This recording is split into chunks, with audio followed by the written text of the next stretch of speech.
On this week's Most Craved Trailers, yay or nay?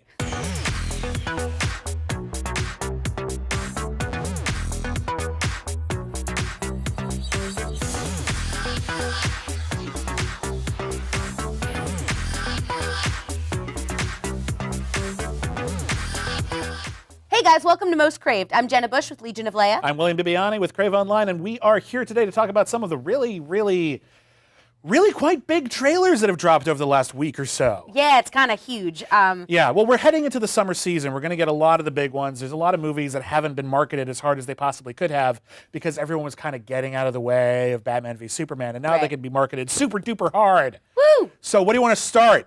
Let's start with Doctor Strange because, whoo, so cool. It looks neat. It really does. I've been so excited for this. I've been dying to see magic in the Marvel Universe and how they handle it. Absolutely, and I was kind of surprised that right off the bat, they said that magic has something to do with alternate realities. Now, we've known for a while that there are 2 Infinity Stones left over that they're going to have to introduce before we get to Marvel's Infinity War. Right.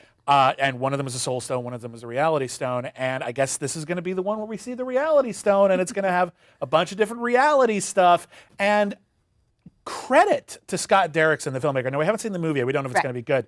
But he clearly has read a lot of Steve Ditko comics and really gone back to the origin of the character and just how trippy Doctor Strange always has been. It looks really neat.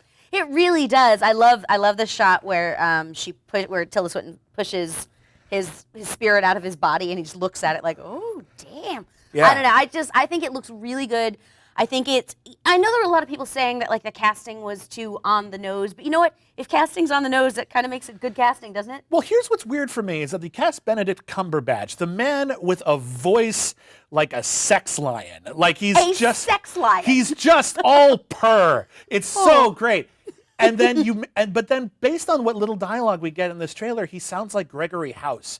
Like he sounds really scratchy and in his American accent. And he's done American accents before and he still sounded like Benedict Cumberbatch. It's an unusual choice. And I wonder if that was a reaction to try to like differentiate him so it doesn't feel like Sherlock is playing Doctor Strange. I'm okay with Sex Lion. I'm okay with Sex Lion too. Clearly. Everyone likes Sex Lion. Speaking of Sex Lion, wait. What? No. Let's back up. Let's talk about, okay, so we missed this last week. Right. This is the other huge trailer. This was the first trailer for Star Wars Rogue One. Or rather, Rogue One, a Star Wars story. Right. And it had the entire internet going, she's a Mary Sue. You don't know what she is. Oh, yeah. I got into an argument about oh, my goodness, 2 female characters in a row. Shocking. What? There aren't 2 female characters in the world. Apparently. But I think it looked really cool. My only issue with it was the one line about, I'm a rebel. I rebel. That seemed a little cutesy. Yeah, but other than that, like we got Shadow Troopers. We have Donnie Yen because yes, Donnie Yen. Pretty cool. You know what? There was a nice vibe to this that I think we've been kind of missing even from J.J. Abrams' film. If you look back at the original Star Wars movies, especially the first 2, there's a heavy influence of the works of Akira Kurosawa, who did films like The Hidden Fortress. And in this case, we're seeing a lot of Seven Samurai. The idea that we're going to take a bunch of disparate characters who probably shouldn't be working together and they have to team up to do a mission. And it's a cliche now. Seven Samurai invented that. Yeah. And that's kind of neat, actually. And I think it gives this new trailer already off the bat a sort of a classical sense that really makes it feel like Star Wars, even though it's the newest Star Wars thing we've had since like the Ewok movie. Yeah, and it's interesting because, you know, a lot of people were saying, well, will this feel like it fits in the universe? And it absolutely does. I mean, I definitely felt like as I was watching this is a Star Wars movie. Yeah. And I'm down for another Star Wars movie. I hope it's a good Star Wars movie. Looks like it's going to be good. Fingers crossed. Let's talk about the one that I'm actually like. This is something we've known very little about, and now that we've seen a bit of it, I was actually very impressed by what they showed us. Fantastic Beasts and Where to Find Them. I'm so excited. Now I'm a big Harry Potter fan. Me too. Okay, good. So this is a story that takes place prior to the events of Harry Potter, follows the events of Newt Scamander, who wrote one of Harry Potter's textbooks, and he's played by Eddie Redmayne. And that's kind of all we knew for a while. They released a couple of images, but now we really knew New York 1926. Right.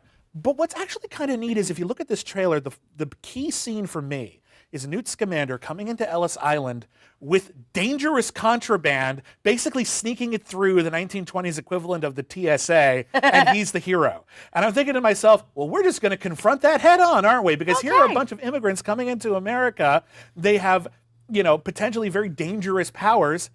And isn't that cool? And you know what? Kinda. But and also there are actually schools for witches and wizards Yes. in America, so they probably already have the beasts. But when there's different beasts. When you think about the earlier American history, even just going so far back as the early 20th century, people had to hide their identities. People had to join the melting pot, or people had to be ostracized. Well, not had to, but they would. Like it was a tragedy. And the idea that Harry Potter could confront that is very apropos. I mean, the first Harry Potter stories are very much about sort of Britain in World War II and that oncoming war and whether or not they're actually going to get actively involved. That was a very topical historical comment to make. And if you're going to change it to an American context, then having it be about American anxieties about immigration is potentially very exciting and also potentially very controversial. And I'm very curious to see how they're going to handle it, because that's really cool. And they did connect it to the first movies by mentioning Dumbledore. So in case you were threatened by the fact that it's new, there's a Dumbledore. Yeah. Have you been resorted? Have I? Yeah. No, I didn't know you could be resorted. Yeah. Well, they're Pottermore. I used to be Gryffindor. Apparently now I'm Ravenclaw. I've always been Ravenclaw. And you might not be now. I'm not gonna. No. Do it. That. Do it. Resort. Speaking of immigration, Angry Birds. That was maybe the best transition I've ever heard. Angry Birds is like the mirror image of Fantastic Beasts and Where to Find Them in trailer form anyway. Yes. Because it's all about how these sort of outcast people who are controlled entirely by anger and fear are going to become the heroes when immigrants steal all our stuff. Wait, isn't and it then we just have the to go one to war. angry bird and then everybody gets involved? Well, regardless, he's the one who is doomsaying, hey, all of these people are coming in to steal our eggs. Pigs. And everyone's like, you were right, we have to fight the green death. pigs. And I'm like, I don't know how I feel about this. It's kind of an odd thing coming out. I wasn't that sold on an Angry Birds movie to begin with. It kind of struck me as a thin premise. I'm not sure if we needed an Angry Birds movie. Lego, thin premise, awesome movie. Lego seemed a bit cleverer than this, even from the trailers. Well, I obsessively played the game through the middle of the night, so... I still play the game. It's still a good game. I just don't know if it's necessarily going to make a good... You know, when Super Mario Brothers is a great game, but when it came time to make it into a movie, boy howdy. You should make a Neko Atsume game, and then I can just look at cute cats. That'll be good. Agreed. Yes. Okay, so then we also have the Suicide Squad trailer, the new one. Yes. Now, there have been rumors about reshoots to make it funnier, and if that's true, cool. That's great. Mm-hmm. If it was already funny, also cool. That's great. Mm-hmm. I don't care. I just want to like it. Well, here's the thing. After the Civil War screened earlier this week, and I was allowed to tweet about it, and all I basically said was I had a good time. It has a few flaws, but it was a lot of fun, so I don't mind the flaws that much in this case. Everyone was just like, oh, it's fun. Why do they have to be funny to be good? And no, that's not what fun means, actually. But the idea that Suicide Squad needs to have more jokes added, that concerns me because it sounds like a lack of faith in the material. But you know what? It might have already been funny. That's still a rumor. So. It is still a rumor. Listen, we'll see. Regardless, I want the movie to be good. What does bother me about this new trailer isn't the cast who look awesome, isn't the action which looks awesome. It's actually the opening bit. Because like right after Batman v Superman, which is like one of the most anti-Superman movies I've ever seen. It's true. Not that I've seen that many. I'm but gonna whatever get you mean. yelled at Like, again. it's very anti-Superman sentiment. And we're starting off with anti-Superman sentiment. And it just seems like we are building further and further and further that the entire DC universe is built on this idea that Superman sucks. And I disagree with that. And that's one of the reasons why I'm not super stoked. But it looks cool. And finally, let's talk about the Teenage Mutant Ninja Turtles. I do want to say something though about like Harley Quinn, because I'm not super sold on this version of Harley Quinn. I love Margot Robbie. But this is the Harley Quinn that I love was the one from the animated series, and I don't want to be one of those fanboys or fangirls that says like, well, it's not the one I know, so it sucks. But I haven't, and seriously, like, and I'm totally willing to buy a different version of it. Sure. It's just that I'm not sold on it yet. Again, we need to see it in context. Exactly. There's a lot of things that fans have been like, I don't know if I like this based on, still images. Right. And then you see it in context and it works. But yeah, if it does, totally I'm in. Teenage Mutant Ninja Turtles, real fast, out of the shadows. The idea is that there's an ooze now, and it's turning people into animal monsters. Right.